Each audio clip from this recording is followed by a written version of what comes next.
এনসিপির সর্বোচ্চ নীতি নির্ধারণী পর্ষদে এবার যুক্ত হলেন নতুন ৬ নেতা। জাতীয় নাগরিক পার্টির হাই ভোল্টেজ পলিটিক্যাল কাউন্সিলে বড় রদবদল এসেছে, যার ফলে এই কমিটির সদস্য সংখ্যা এখন দাঁড়িয়েছে ১৮ জনে।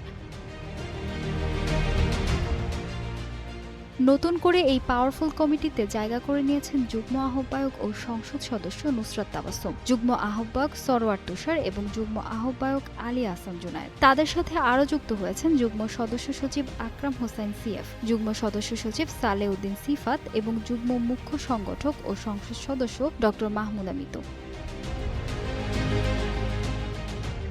দলটির দপ্তর সেল থেকে জানানো হয়েছে, এনসিপির আহ্বায়ক মোহাম্মদ নাহিদ ইসলাম এবং সদস্য সচিব আক্তার হোসেনের নির্দেশক্রমেই এই সিদ্ধান্ত নেওয়া হয়েছে।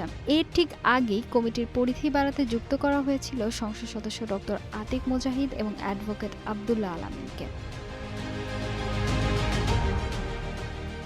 আহ্বায়ক ও বিরোধী দলীয় চিফ হুইপ মোহাম্মদ নাহিদ ইসলাম এবং সদস্য সচিব আক্তার হোসেন সহ মোট ১০ জন হেভিওয়েট নেতা আগে থেকেই এই পর্ষদে ছিলেন। নতুন এই ৬ জনের অন্তর্ভুক্তিতে এনসিপির রাজনৈতিক পর্ষদ বা পিসি এখন আরও শক্তিশালী ও পূর্ণাঙ্গ রূপ নিল। ফাহিমা সুরভি, নিউজ ডেস্ক, গ্লোবাল টেলিভিশন।